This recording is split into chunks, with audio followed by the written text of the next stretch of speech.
before we get into the story, uh, I'll speak for myself. I want you to, speak for yourself too here. But I'm a big fan of protests. They're getting increasingly scary, but I think that there's really something to be said about getting outside and showing with your physical person that you are dissatisfied with the representative that is representing the interests of your population. When people see a physical body moving angrily, holding a sign, shouting, yelling through bullhorns, I think that it impacts people differently. Now, some people, obviously, they don't care, whatever. But there are people who can just be dissatisfied with the representatives and stay home. There are people who can be dissatisfied and make a phone call. There are people who be dissatisfied and send a letter. But being outside with your physical body, I think that's the most potent form of protest possible. So shout out to DC protesters for bringing it to the man himself. All right, this from the Black Information Network. Protesters are denouncing President Donald Trump's federal takeover of Washington, D.C. On Monday, August 12th, hundreds of protesters gathered near the White House as Trump announced his plans to deploy the National Guard and take over Washington, D.C.'s police department for 30 days, citing what he called an out-of-control crime wave, per The Guardian. Quote, nothing Trump is doing right now is about our safety, unquote. Kia Chatterjee, executive director of Free DC, an organization advocating for the district's autonomy, said as she spoke to a crowd of demonstrators gathered on the 16th Street Northwest, the site formerly known as the Black Lives Matter Plaza.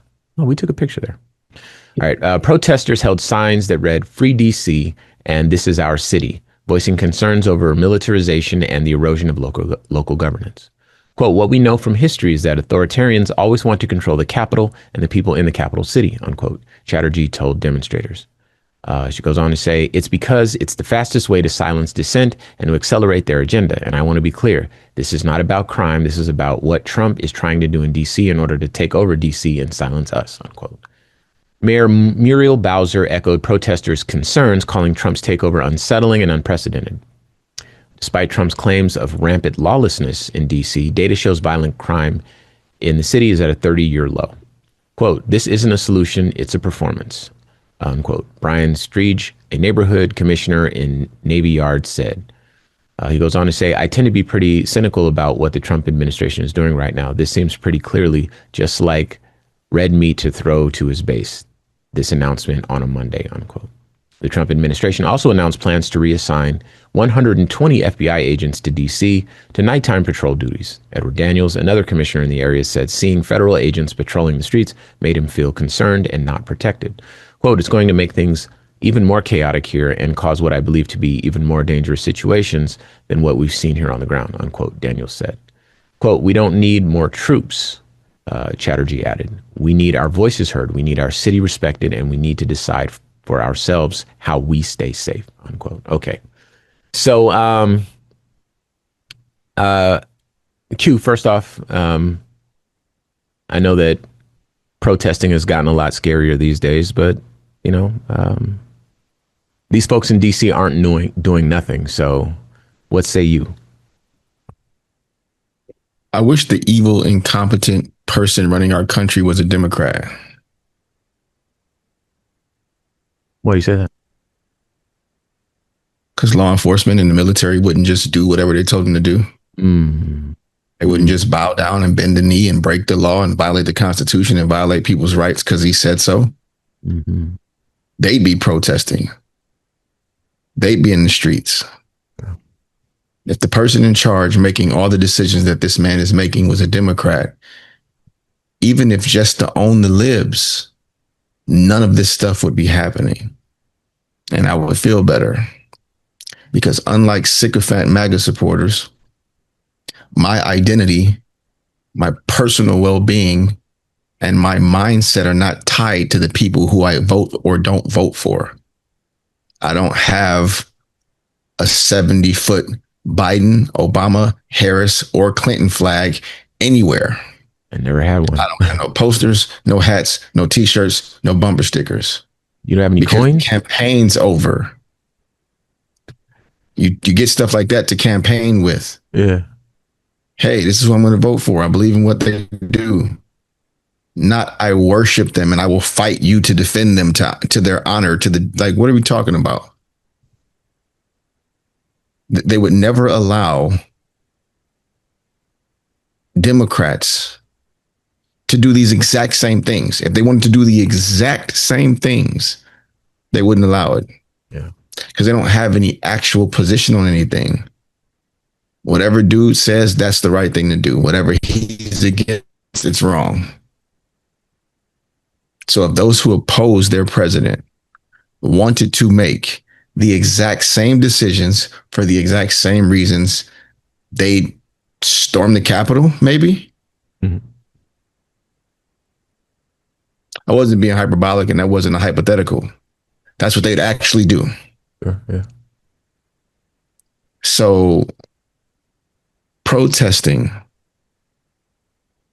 was once upon a time legal and maybe far more effective when it was legal. Maybe it's still legal in principle, but I think it's far less effective when the people you're protesting can call the military to come and forcibly stop you from doing so. If I may interject here to help you make your point. Okay, I want to help you make your point. I'm going to butcher it, but there's a quote from Stokely Carmichael. Maybe it's not even a quote, but I remember him saying it in some archival footage. You know, I got a bunch of stuff like that I watch repeatedly. But Stokely said something that sounds like what you were saying. But he said, because Stokely was more of the Malcolm X approach, Stokely Carmichael, rather than the Dr. Martin Luther King nonviolent approach. And so he was kind of being slightly critical of Dr. King's approach, while espousing a more direct approach to getting things changed. And we found out ultimately what ended up working out, you know. But in the moment, Stokely said, in order for a nonviolent approach to be effective, for protesting, all this sort of stuff to be effective, the people that are oppressing you must have a conscience, and the United States has none. And that was such a potent thing that he said. It stayed with me, and I never used it until this conversation. But yeah, I think that's a fair point. It's definitely valid. But where the people cannot fight back, you know, a peaceful protest has its place. You know, it's one thing, because one of the things that, you know, we push back against, and I hear you do it more frequently, is that, you know, people just sitting home doing nothing, just taking this, like people are not as upset as they need to be. And I think that at least getting outside, getting a sign together, doing something, even if it doesn't move the president, it might move a global audience. It might ultimately, you know, when people say, you know what, the U.S. is doing some crazy stuff, let's change how we behave toward the U.S., whatever the case is. And this is what happened with slavery. This is what happened. Well, then a lot of growing points for this country. And so protesting is not staying home. So that's what I got for it. Any closing thoughts here, Q?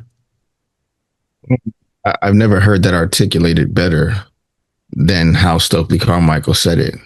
I thought you'd like that. So I end up being like the eternal pessimist on our show these days. Realist. Because all this symbolic stuff that doesn't move anybody doesn't move me either. Like I don't see the effectiveness or the efficacy of any of this anymore. If when we finish marching, we just go back home and nothing changed, and nothing's going to. The people in charge don't care. They'll send people to harm us and sleep with a clear conscience, or without one at all. Yeah. Well, if I may, countries tend to move along very slowly.